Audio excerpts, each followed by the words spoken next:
Bismillahirrahmanirrahim. Assalamualaikum warahmatullahi wabarakatuh.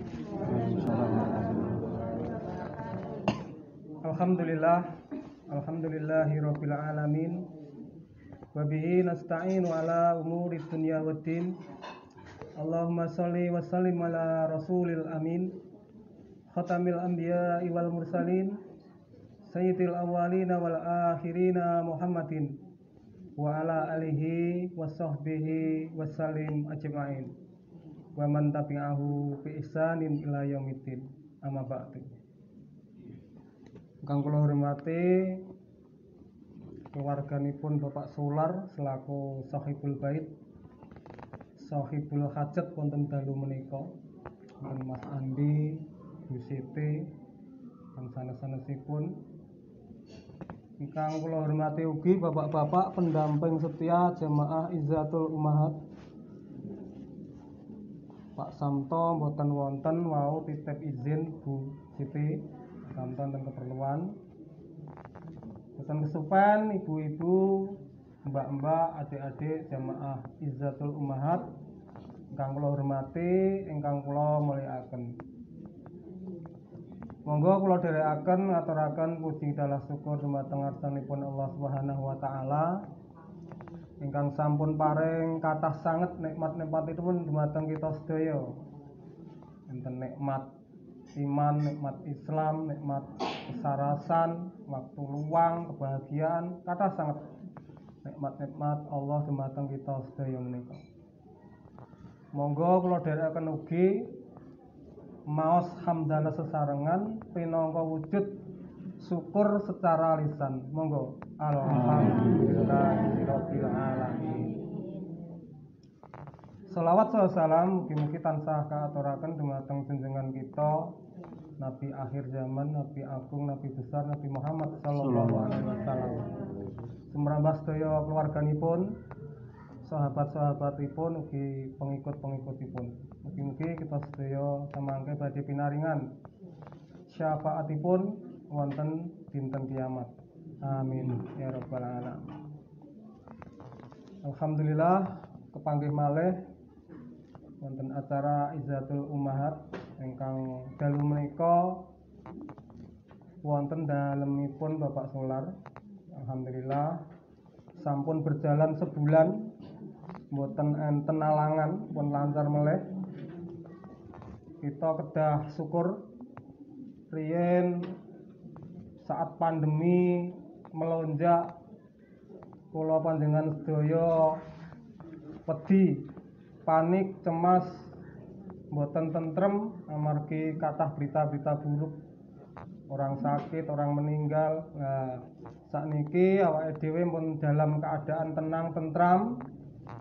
Maka dari itu monggo kita sedaya nek riyen awake dhewe eling marang Gusti Allah saat susah, lah sakniki wis menak ya tetep eling karo Gusti Allah. Temanipun wonten dalu menika nggih isih ringan-ringan mawon niki. Masalahe tema sing berat nggih dereng gadah. Kula ambil riyen tentang ngeling-eling bab syukur melih, marga ini penting. Lah tibake kula niki wonten mriki nyegele dhewe niki. Bapak-bapak liyane sarungan kabeh, aku katokan dhewe. Kula dadi kelingan. Tibake sarungan ngeten iki nek kanggone wong-wong tertentu ora penting, ora dianggep nikmat. Tapi aku mengalami dhewe. Bojo kula niku ngrantes. Nyedaki kula ngomong, "Mas, kowe iki mbok sarungan to, Mas? Mas kaya wong kanca-kancane kae yang mesti sarungan." Tak jawab, "Sabar yo, Dik." Romantis banget. Aku ki duwe penyakit was-was.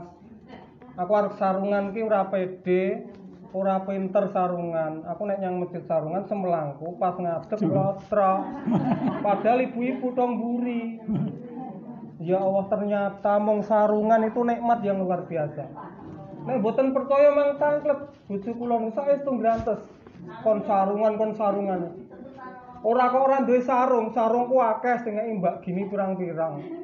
Ning sing nganggo teng omah butuh kerubut ngeten kalih salat teng griya pede mawon.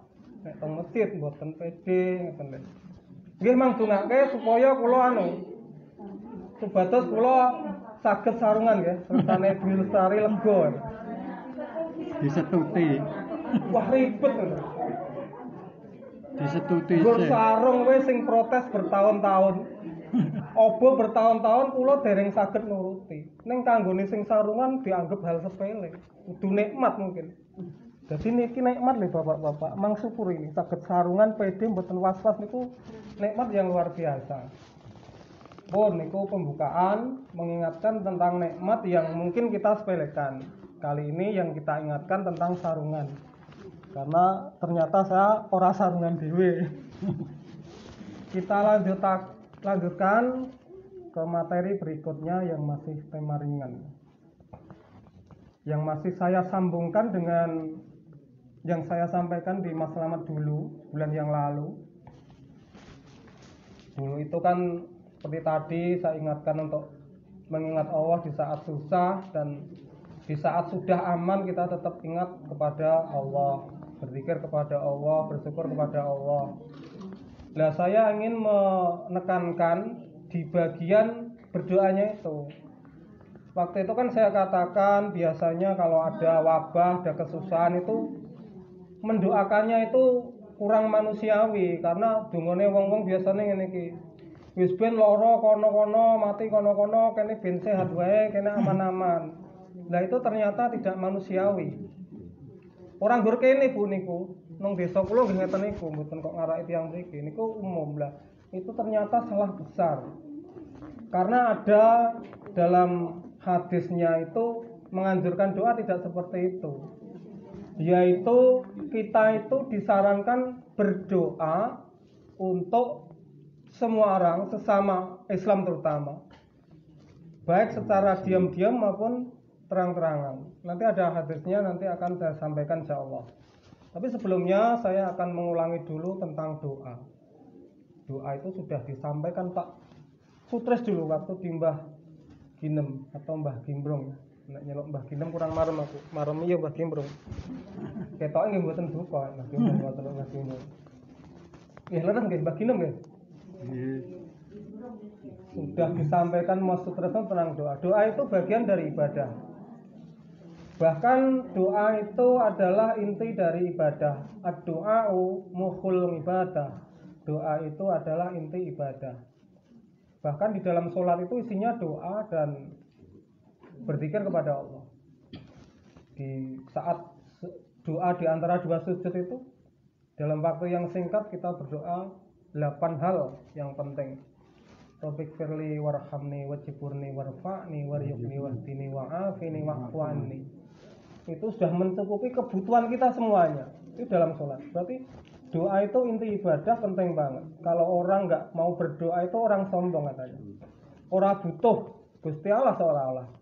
Padahal Allahus Somad, Allah tempat bergantung. Bergantungnya orang kok ndandel gantungan itu betul. Bergantung itu maksudnya ketergantungan. Apa saja keperluan kita itu mintanya kepada Allah. Allahus Somad, Allah tempat bergantung, atau Allah tempat meminta segala sesuatu. Jadi kita itu hendaklah ya berdoa. Bahkan ada yang mengatakan bahwa orang yang lemah itu bukan orang yang sakit-sakitan, rawani gowes, rawani macul, rawani piknik, tapi orang yang lemah itu orang yang nggak mau berdoa katanya. Jadi kalau orang nggak mau berdoa itu dikatakan orang lemah, lemah iman. Kepercayaannya kepada Allah kurang, sehingga nggak memohon kepada Allah. Di dalam surat Al-Baqarah ayat 186 yang sudah disampaikan oleh Pak Supes dulu itu, saya bacakan, A'udzubillahi minasyaitonirrajim. Wa idza sa'alaka 'ibadi 'anni fa inni qarib. Ujibu da'watad da'i idza da'an. Falyastajibu li wal yu'minu bi la'allahum yarshudun. Apabila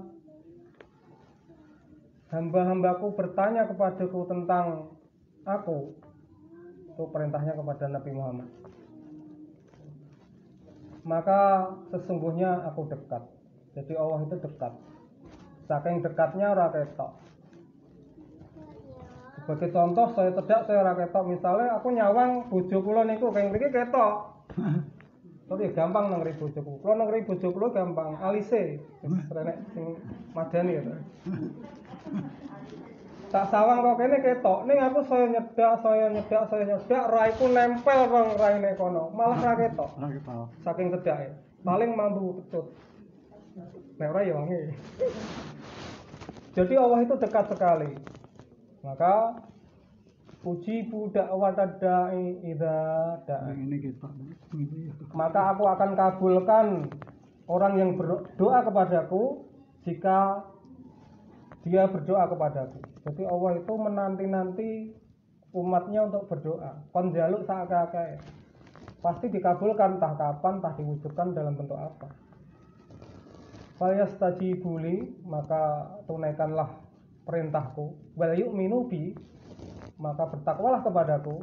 La'alahum yarsyudun, agar kamu memperoleh kebenaran. Itu hukum asalnya berdoa, yaitu doa ibadah dan sangat dianjurkan.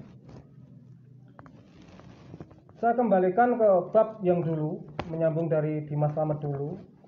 Doa yang kurang manusiawi karena doa sak menake dhewe ndongake apik mengawake dhewe wong liya ben kono-kono. Itu ternyata enggak boleh dalam ajaran kita. Karena kono-kono itu juga orang Islam. Al-muslimu akhul muslim. Orang muslim itu, orang Islam itu bersaudara dengan orang Islam lainnya. Lah wong kono-kono ya wong Islam, sak ora-orane ya menungso gitu. Jadi sama-sama berdoa, kita itu harus adil. Kono ya apik, kene ya apik, kono selamat, kene ya selamat gitu. Dan ada doanya, ada hadisnya yang menerangkan bahwa kita itu hendaklah mendoakan orang lain. Hadis riwayat Imam Muslim. Yang kurang lebih bunyinya seperti ini. Dan tidaklah seorang muslim yang mendoakan kebaikan kepada muslim yang lainnya dengan tanpa sepengetahuannya, kecuali malaikat akan mendoakan juga untuknya dengan mengatakan walaka bi mislim, dan bagimu kebaikan yang seperti itu juga. Bahkan dalam riwayat yang lain dijelaskan yang lebih greget lagi. Jika ada orang Islam atau orang Muslim yang mendoakan saudaranya secara diam-diam tanpa sepengetahuannya dengan doa-doa yang baik, maka Allah mentugaskan malaikat duduk di atas orang yang berdoa itu untuk mengaminkan doanya. Maka tatkala orang Islam yang mendoakan kebaikan untuk orang lain itu secara diam-diam tadi berdoa, maka malaikat menjawab amin, yang artinya ya Allah kabulkanlah gitu. Dan dilanjutkan dikasih bonus doa oleh malaikat seperti tadi, walaka bimislim, dan untukmu kebaikan yang sama seperti yang kau doakan seperti saudaramu itu. Dari hadis di atas kita simpulkan bahwa kita itu hendaklah mendoakan kebaikan untuk orang lain juga. Dan justru mudahnya doa terkabul itu karena kita mendoakan orang lain. Apalagi diam-diam, meneng-menengan, ndongake wong sing apik-apik ya orang ndongake sing elek. Maka dengan itu malaikat membantu kita mengaminkan dan doakan kita. Ada hadisnya.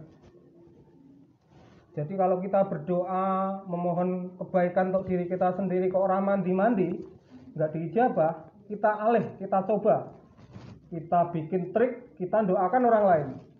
Kita doakan orang lain yang baik-baik, karena nanti doa itu akan kembali ke kita juga. Lalu saya kasih contoh doa-doa untuk orang lain. Saya membuat kesimpulan atau ringkasan tiga contoh doa kepada orang lain. Yang pertama, doa kita kepada orang lain secara khusus. Misalnya saya ke saudara saya, ke tetangga, ke teman, atau lihat di jalan ada orang, kita doakan. Kita kenal dari lihat di TV, kita doakan bisa.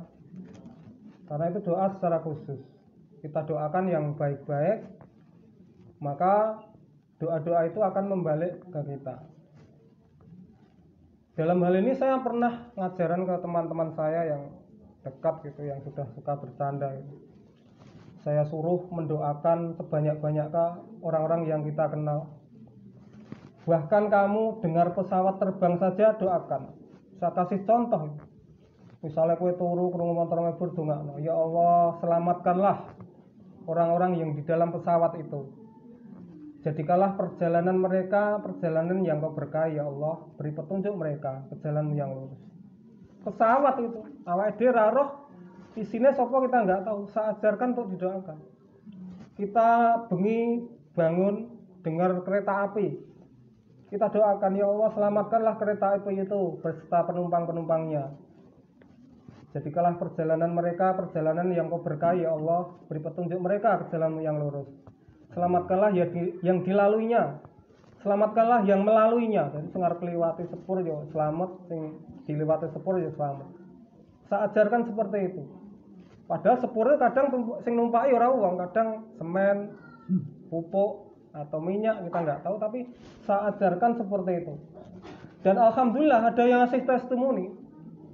Pak Kiro nggur guyonan ora dianggap. Tiba ya diam-diam itu berdoa. Lapor kalih kula ngomong. Aku duwe kanca meneng, kerjane srega banget, tapi enggak sholat. Pas kuwi tak kandhani, tak kon sholat, terus tak dongake terus. Saiki gelem sholat rajin banget. Malah yang masjid aku kalah. Waduh, alhamdulillah. Seperti inilah orang yang kita ajari dan mau mengamalkan, saya dapat pahala. Maka kali ini saya mengajarkan kepada bapak-bapak, ibu-ibu yang jumlahnya lebih banyak.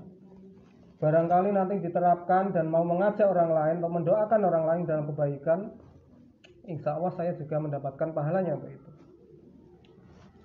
Contoh lagi, mendoakan orang lain. Saya itu kalau lihat orang tua jalan di jalan atau di mana, selalu saya doakan. Dan doa saya sadis sekali.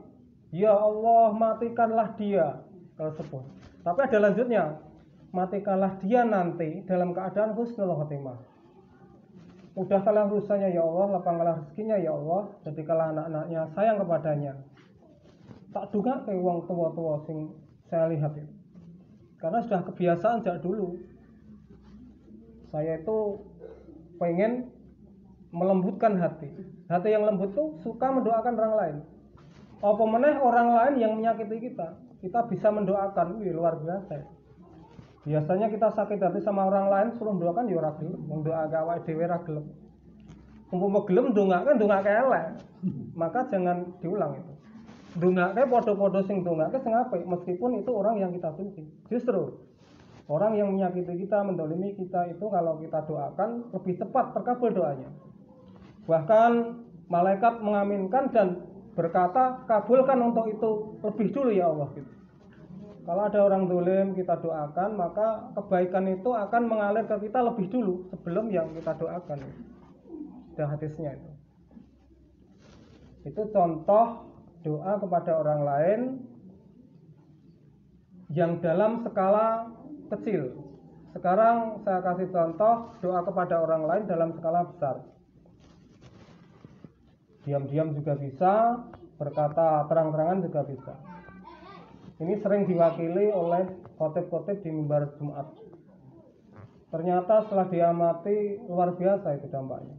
Yaitu doa Allahumma gfir lil muslimina wal muslimat wal mu'minina wal mu'minat al ahya'i minhum wal amwat. Ya Allah, ampunilah orang-orang Islam laki-laki, orang-orang Islam perempuan, orang-orang mukmin laki-laki, orang-orang mukmin perempuan yang masih hidup di antara mereka dan yang sudah mati. Padahal kita tahu orang Islam di dunia ini saat ini jumlahnya miliaran. Belum yang sudah mati, karena yang didoakan yang mati juga tadi. Yang mati ribuan tahun yang lalu sampai sekarang dengan yang hidup totalnya mungkin triliunan. Kita doakan kepada mereka di luar negeri sana, pokoknya orang Islam, orang mukmin, orang Muslim, maka otomatis pahalanya itu mengalir ke kita, balik ke kita. Sekali berdoa saja mungkin triliunan pahala mengalir ke kita. Kita nggak sadar. Hanya dengan doa Allahumma gfir lil muslimina wal muslimat yang sering dibacakan Pak Tresno. sepele banget, tapi ternyata kalau kita mau itu pahalanya mengalir ke kita. Itu kan doa mohon dimintakan ampun kepada Allah untuk orang muslim dan orang mukmin, yang mati dan yang hidup. Jadi mendoakan orang mati itu boleh ya. Jangan apa ya? Jangan ragu lagi. Itu kan al-ahya'i minhum wal amwat. Yang hidup di antara mereka dan yang mati. Berarti boleh, jangan ragu lagi. Cuma syaratnya biar doa itu sampai harus Islam, harus mukmin, harus muslim. Syaratnya muslim ya syahadat dan sholat setidaknya. Ora mau urung iso haji rapopo, zakat balelo rapopo, poso balelo rapopo, meskipun itu dosa besar. Tapi kalau kita masih sholat itu masih orang Islam, kata Pak Sutris dulu di pengajian bapak-bapak. Kalau kita nggak sholat kafir statusnya. Padahal untuk sampainya doa itu syaratnya harus Islam atau mukmin.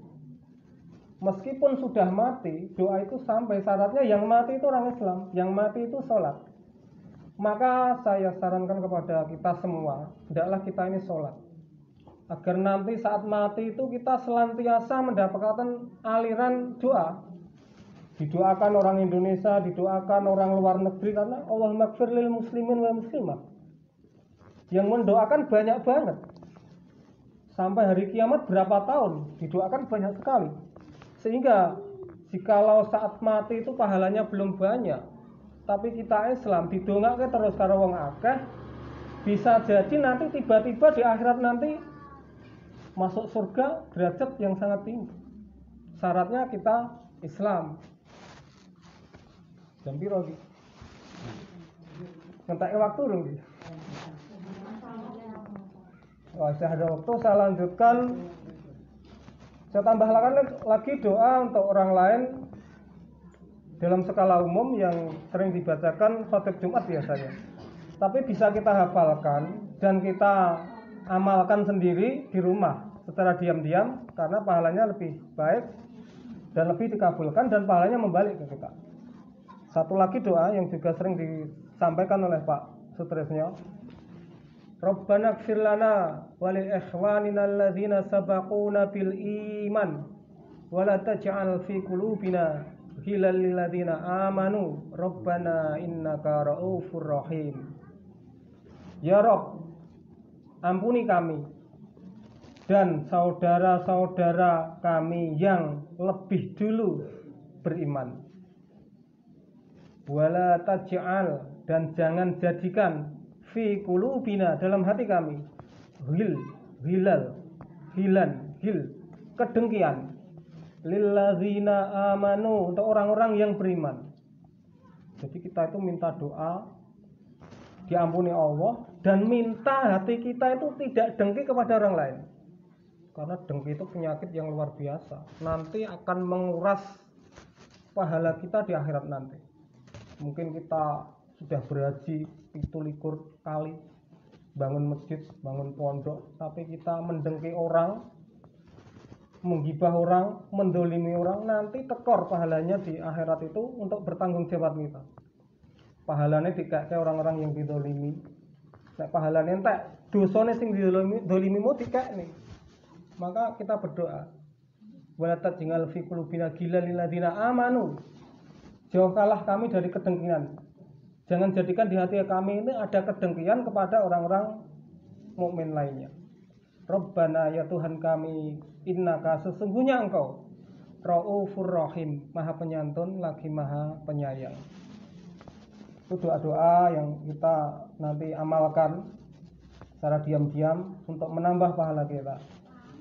Saya tambahkan satu lagi, doa untuk orang lain yang bisa kita amalkan, yang akan membawa kemanfaatan yang luar biasa. Yang ketiga adalah doa diam-diam kepada orang lain, tapi orang tua kita. Meskipun orang tua itu juga orang lain. Dalam suatu hadis dijelaskan bahwa ada seorang yang soleh mendapatkan derajat surga yang sangat tinggi sekali. Dan orang itu heran, orang soleh itu, kok iso ya? Padahal biyen tong donya amale ra sepiro.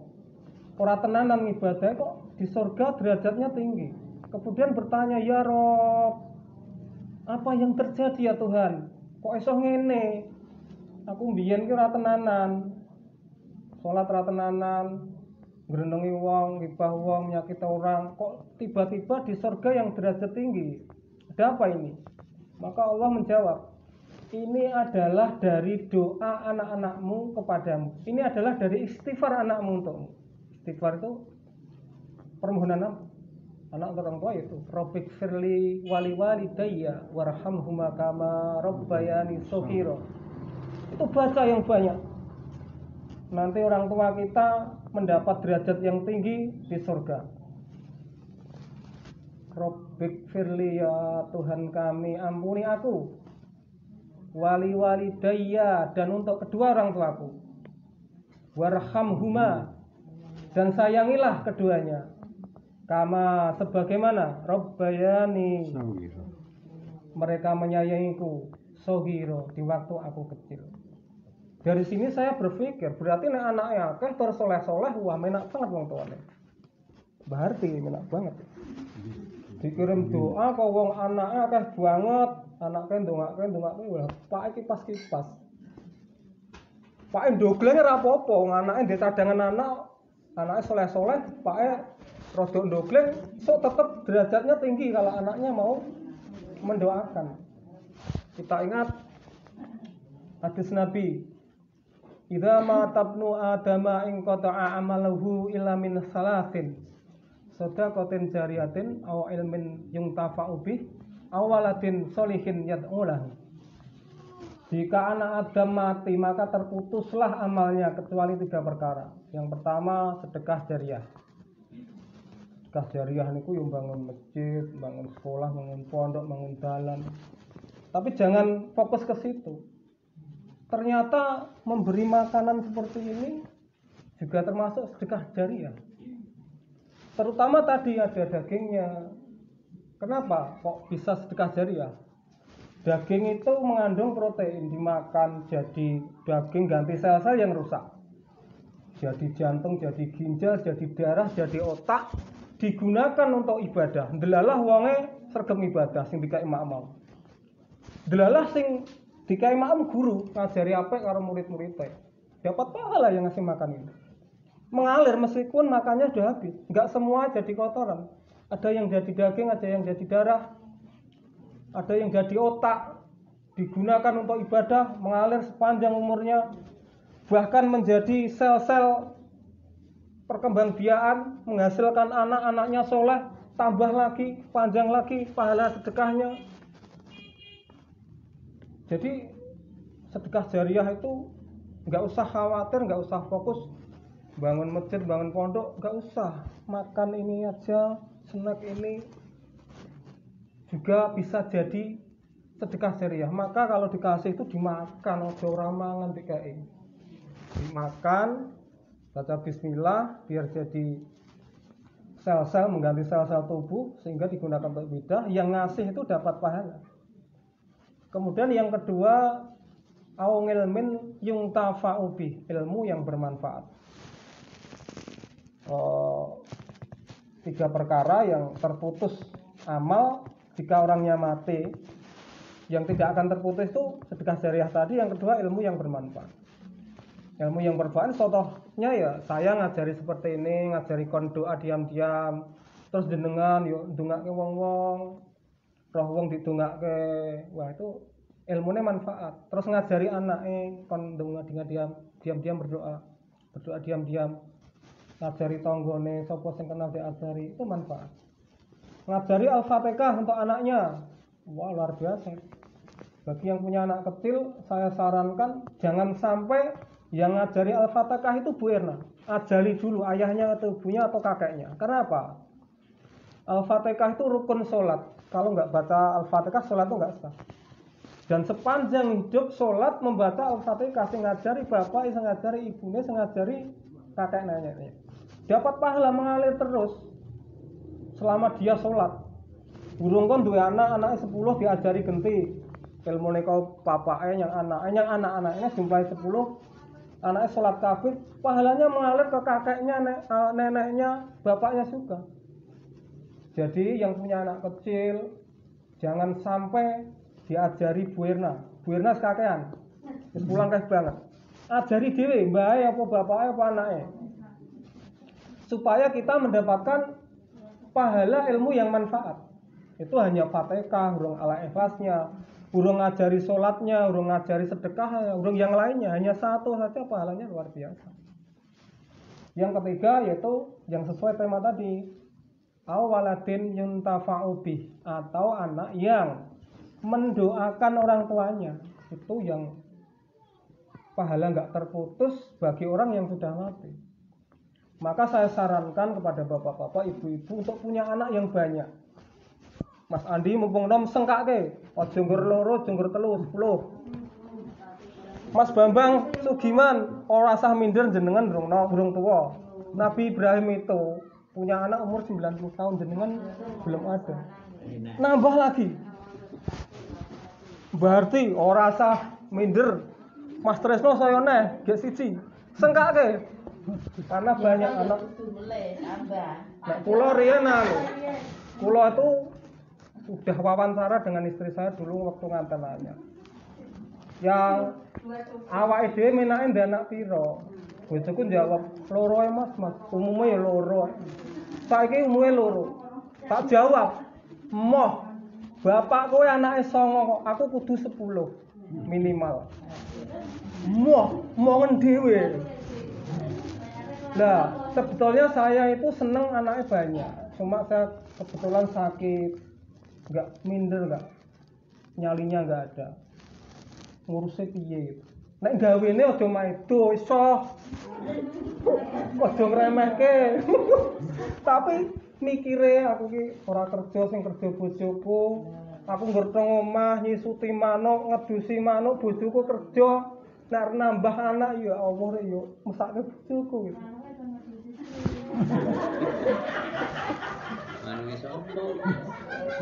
Jadi saya itu juga ini pengennya anaknya juga banyak. Jadi orang ngandani tok kon dundu anak akeh ora asine yo pengen memang ora wani karena fisiknya enggak mendukung.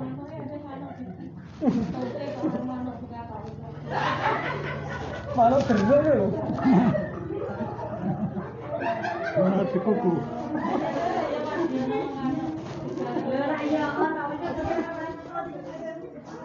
Jadi supaya mendapat manfaat dari anak yang mendoakan itu ya punya anak yang banyak. Sing sepuh rasa minder, Nabi Ibrahim dulu punya anak umurnya 90 tahun. Mas Sugiman dereng enek 90 tahun, semangat.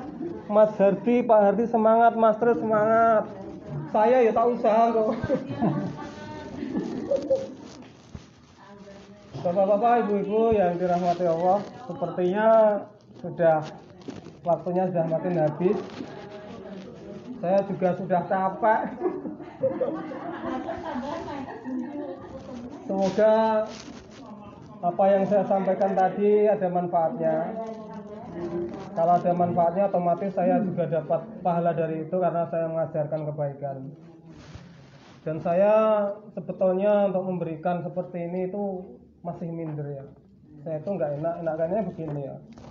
Karena dalam ajaran Islam itu isinya perintah, larangan, dan anjuran.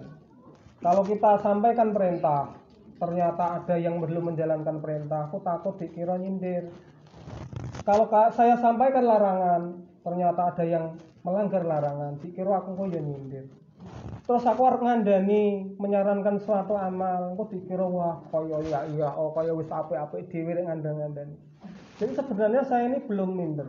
Maka di akhir pembicaraan saya ini saya sampaikan bahwa apa-apa yang saya sampaikan ini semoga tidak dimasukkan hati jika Anda bapak-bapak ibu-ibu ini nggak berkenan. Saya nggak niat menyindir karena yang namanya ajaran itu ya kalau nggak perintah ya larangan, ya anjuran, ya halal haram, ya dosa, ya neraka, ya surga, ya pahala. Nanti takut saya ngisi di sini, Mbak Siti tersinggung ketemu aku becucu. Ngaleh gon, Mbak Pari genti tersinggung aku dinesoni tepung ete 11 aku ora ndek bolo. Ingah-ingi gara-gara ngisi tausiah. Saya khawatirkan seperti itu. Maka dari itu saya katakan, yang saya sampaikan ini ya saya pelajari dari guru-guru saya, dari buku-buku, dari ustadz-ustadz. Yang saya sampaikan dengan harapan ada manfaatnya. Saya juga berharap untuk mendapatkan ilmu yang manfaat, pahalanya mengalir untuk saya. Ibu-ibu juga mengajarkan kepada orang lain, nanti juga mendapatkan aliran pahala ilmu yang manfaat juga. Jadi nggak berniat menyindir, arep geleleng, sok komentar, sok amalnya apa itu enggak, karena nasihat itu ya untuk diri sendiri, untuk keluarga dan untuk orang lain. Saya mengatakan sesuatu itu bukan berarti saya sudah bisa melakukan. Bisa jadi saya juga belum bisa melakukan, dan itu adalah nasihat untuk kita semua. Baiklah bapak-bapak, ibu-ibu, saya cukupkan sekian karena sudah mencukupi waktunya.